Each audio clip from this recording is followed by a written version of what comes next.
Well, it's starting to look and feel a lot more like winter around here. We'll look at a countdown to some winter snow coming your way. All right, Brandon, also first at 4, there are many questions surrounding the shooting of a pregnant woman in Clinton Township. We have the latest information. And the U.S. Senate takes the first steps toward the impeachment trial of President Donald Trump, while Democrats argue what this man is saying shows more witnesses need to be called. It's all first at 4. Local 4 News starts now with a breaking news alert.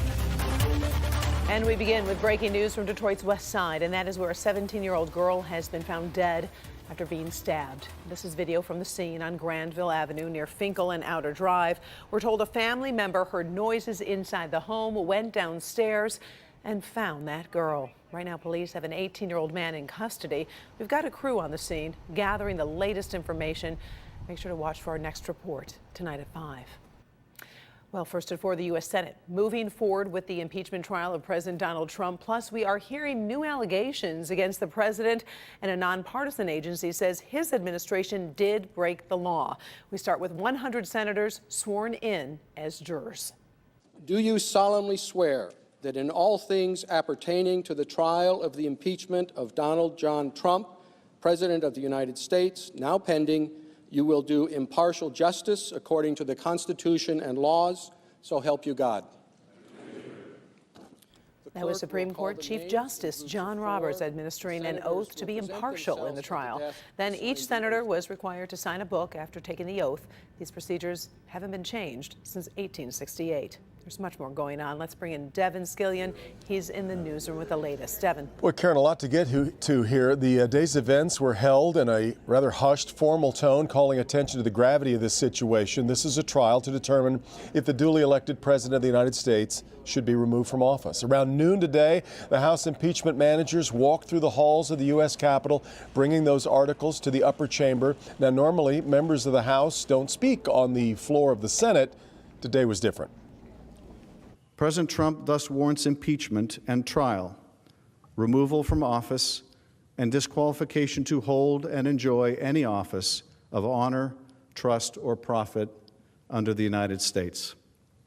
Now, even as the Senate moves forward, there are other key developments. One from the Government Accountability Office, the GAO. Today, that nonpartisan agency ruled the Trump administration did break the law by withholding military aid from Ukraine.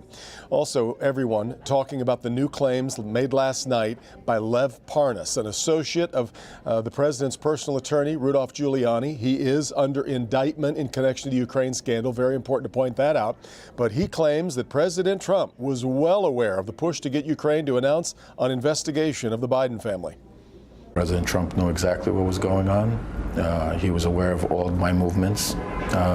I wouldn't do anything without the consent of Rudy Giuliani or the president. I don't know him at all, don't know what he's about, don't know where he comes from, know nothing about him. I can only tell you this thing is a big hoax. Now, that was the president just in the past hour denying he knows Parnas at all, though Parnas did work closely with his personal attorney, Giuliani. Democrats say the Parnas interview shows the need for new witnesses and new evidence to be brought during the Senate trial. That trial expected to start next Tuesday. Developments by the hour will keep you covered right here and online. Karen, back to you. All right. Thank you, Devin. Now, before tackling the impeachment trial, the U.S. Senate overwhelmingly passed a new trade agreement. The United States-Mexico-Canada agreement was approved by a bipartisan vote of 89-10. The pact will replace NAFTA and fulfills a big promise made by President Trump. The bill now goes to the president's desk, and it also needs approval from Canada. An investigation is underway at this hour in Clinton Township after a pregnant woman is shot outside of an apartment complex. This happened this morning at the Eastwood Village Apartments near 16 Mile Road in Harper. We're told the woman was getting into her car when someone shot her. Police say the woman and the baby are in stable condition at the hospital. They're expected to make a full recovery. We'll have a live update on the investigation tonight at 5. Moving to Inkster, where police are sounding the alarm about a stranger danger incident near Stevenson Middle School. Now, this happened Monday in the area of Birchwood and Division. That's near Middlebelt Road. School officials say a man approached a student and then asked him to get into his truck. We're told the student ran away and made it home safely. That man was last seen driving away in a dark-colored SUV. Police posted this photo of the truck on their Facebook page. If you can help, please give them a call. Ready or not, we are counting down to more snow this weekend. Ben needed a break after last weekend, so we're borrowing Brandon from the mornings to help us out. No problems right now, right, Brandon? Well, he's got to rest for this weekend storm coming back at you 2 Saturdays in a row. Our Thursday issue has been the wind out of the northwest, 10 to 20 miles an hour, pretty consistent. But look at some of these gusts. They're 20 to 30 plus out there, so that creates a wind chill issue and a few flakes and flurries still left out there. If you are heading out and about, you will see these teens for wind chill, how it feels on the bare skin, so bundle up for that. We don't see a huge drop in temperatures, just steadily and slowly here through the evening. Again, this is this evening. We are tracking a pretty big weekend storm, Karen, and we'll do that coming up. Thank you, Brandon. Well, did you ever wonder how doctors treated people back in the old days? Well, now amazing medical artifacts will soon become part of a display at the Beaumont Hospital over in Farmington Hills. You'll see what was once considered state-of-the-art would be the stuff of nightmares today. Let's get to Paula Tutman. She's in Farmington Hills. It's always fun to look back at how things used to be, Paula. Well, yeah, it could be fun or maybe really, really scary. So let's just say your doctor says, hey, we just want to biopsy this little spot on your nose, and they pull out this contraption. Just one of the wild, crazy, and interesting wonders of this historical medical artifacts that are sitting here on this table right now.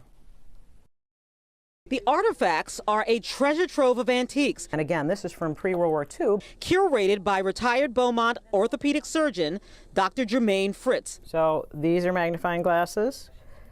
And so as I would work, this would be in focus and I could see what I'm doing. This is what I would wear on a regular basis now. She's been collecting things for more than 15 years. Some of them curiosities dating back to the early 1800s. So here's an example of a quackery device. These are some dry cell batteries, which are probably really nothing, but they would be used to cure rheumatism.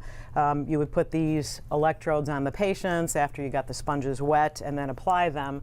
Other devices eerily similar to how medicine pretty much operates right now. This is a finger trap device, and we use something similar now, but this is an older version of it. So if there's someone who has a wrist fracture and you want to pull the bones apart so that you can get them in better alignment, you can put this on their finger and then put traction on them. And still others, a horror show of early medicine and how patients were lucky to survive back then compared to the incredible outcomes of modern medicine now. We had someone with an abdominal injury during these times.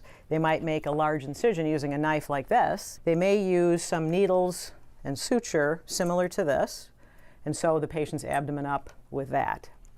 As opposed to now, there are many laparoscopic procedures where small incisions are made in the abdomen and a tube is there with a camera passed through the tube so that they can look and use tools through those small openings and perform surgery that way. The artifacts are being donated by Dr. Fritz for display in the new lobby of Beaumont Hospital, Farmington Hills, and will give patients and their families a sense of wonder, history, and certainly relief that they just don't do it like that anymore, and just how far medical technology has come. Yeah, this is really, really cool. So these artifacts are still being curated and planned. Expect them to be on display in that new patient lobby, perhaps sometime in September. Really gives patients and their families an opportunity to go, oh my gosh, thank goodness modern medicine is here. But imagine what it's going to look like probably, I don't know, 30, 40, 100 years from now. They'll be laughing at what we're using right now. You make a good point. You're right, Paula. Nice, though, to look back at our advances. We appreciate it. Still ahead, first at 4, growing robocall concerns. Plus, we have one estimate that shows why it's so important for you to be on guard when your phone rings. Also, miracle rescue, how a 68-year-old woman stayed alive while buried under the snow, and her first words to the people who found her. First, the viral video of a passenger getting pulled off a plane. He wasn't done even as he was surrounded by officers. More of this video after the break.